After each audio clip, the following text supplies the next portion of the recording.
Ay, Pati, qué bárbara. Tú como siempre tan guapa, tan chula. Te mando muchos besos. Barbarísima tú también. Con todo el día de hoy.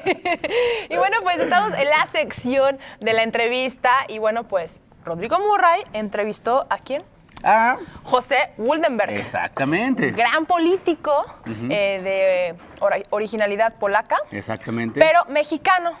Y una figura muy importante para todos nosotros. Entonces, yo creo que sería bueno que conociéramos un poco más de él a través de Rodrigo Murray. Vamos a ver, regresamos.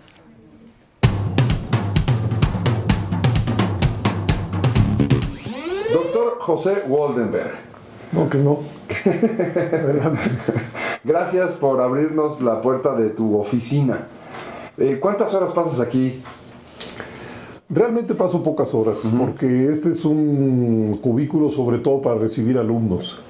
Entonces aquí yo tengo la obligación de dar clases, de realizar investigaciones, de escribir, de dirigir tesis, y solamente cuando tengo encuentros con los estudiantes, entonces estoy aquí en este cubículo. ¿Cuál es el origen de Woldenberg?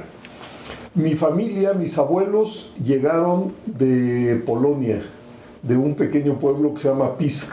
Ellos llegaron en los años 20, llegaron a Veracruz, vivieron en Veracruz, de ahí pasaron a Tampico, a San Luis y finalmente se establecieron en Monterrey.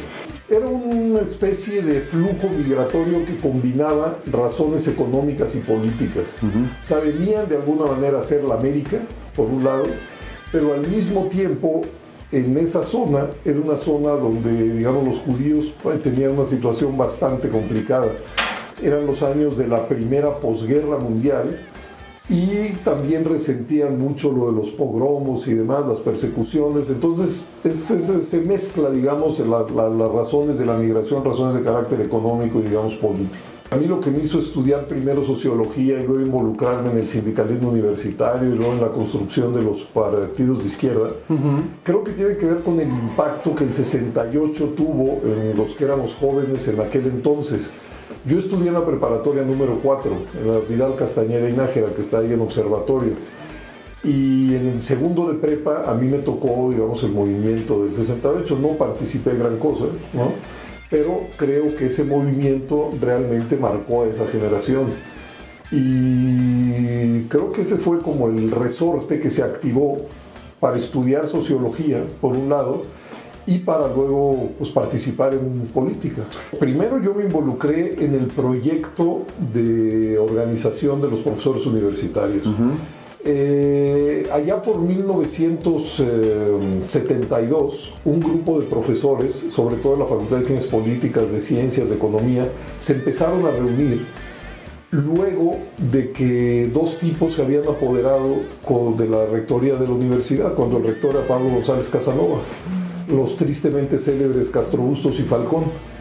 Y se reunieron y se preguntaron qué podían hacer por la universidad. Y una de las cosas que vieron es que los profesores estaban absolutamente desorganizados. Así es. Entonces decidieron construir un sindicato, que fue el Sindicato del Personal Académico de la UNAM, que tenía tres objetivos: regular las relaciones de trabajo a través de contratos colectivos, o sea, de manera bilateral, a través de negociaciones entre la representación de los trabajadores y las autoridades, defender a la universidad pública, y también a través del sindicato tender puentes de comunicación y trabajo conjunto con otras agrupaciones de trabajadores. Entonces yo me incorporé a esos trabajos en 74, que es el año en el que se funda el SPA-UNAM.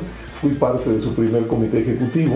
Yo era parte de una mini corriente que lo que planteábamos era que la situación después de las elecciones de 1988 estaba madura para acelerar la transición democrática en nuestro país, y que para acelerar esa transición, pues lo que se requerían eran acuerdos para modificar las normas que regulaban los procesos electorales. Lo que sí me tocó fue una etapa muy productiva dentro del Instituto Federal Electoral, y además fue una etapa que fue generando, digamos, muchas novedades, y creo que fue asentando la credibilidad en las elecciones. ¿A qué me refiero?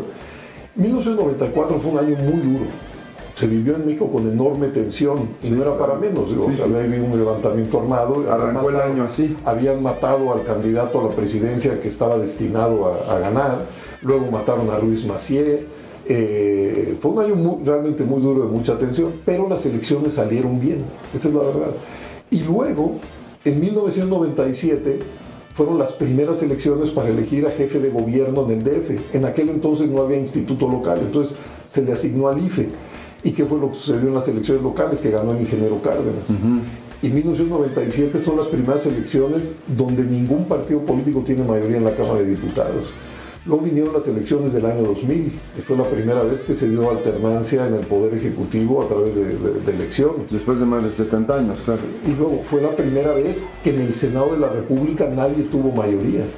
Entonces fueron años muy, muy buenos, porque creo que se demostró que la diversidad política que existía en el país pues sí podía convivir y competir en un formato civilizado, que eso son las elecciones, ¿no? Una fórmula para que la diversidad política se pueda expresar, se pueda recrear y pueda contender pues, de manera pacífica y ordenada, ¿no? Bueno, tuvimos unas elecciones muy fuertes en el año 2006, muy polarizadas, en donde la diferencia de votos fue muy, muy pequeña, ¿no? Se recuerda, 0.56% de diferencia.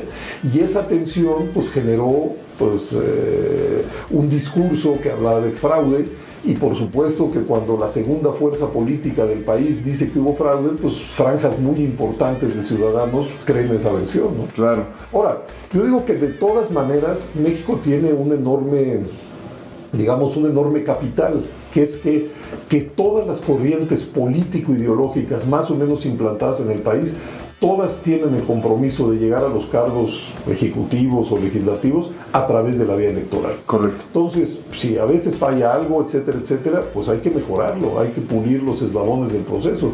Pero creo que hay que seguir alimentando ese consenso, ¿no? Que de izquierdas, derechas, centros, todos dicen, la única manera legítima de llegar a la presidencia, una gobernatura, una presidencia municipal, a la Cámara de Diputados, es a través de la vía electoral. Esto es un enorme capital político. Si se entiende por fraude la manipulación de los votos, no hubo.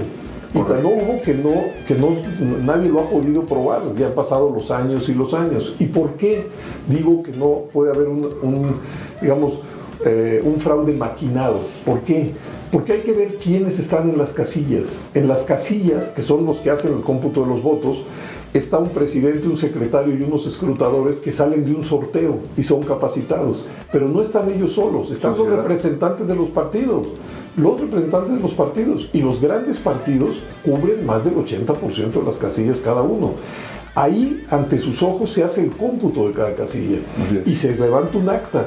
Y los representantes de los partidos se quedan con una copia de esa acta. Pero cuando se habla de fraude, se habla de una cosa muy específica. Es decir, que la gente va y vota en un sentido y el resultado pues, es manipulado y acaba ganando otro. Por ejemplo, en 1988, yo creo pues que ahí sí hubo una manipulación de los votos muy, muy clara. ¿Y por qué? Muy fraudulenta. Sí, bueno, ¿y por qué digo esto? Porque nunca, ni siquiera se pudieron conocer las actas de todas las casillas que se instalaron entonces. La famosa caída del sistema. A la famosa caída del sistema. Ajá. Y por lo cual se crea el IFE. Precisamente por esa caída del sistema es que se crea el IFE.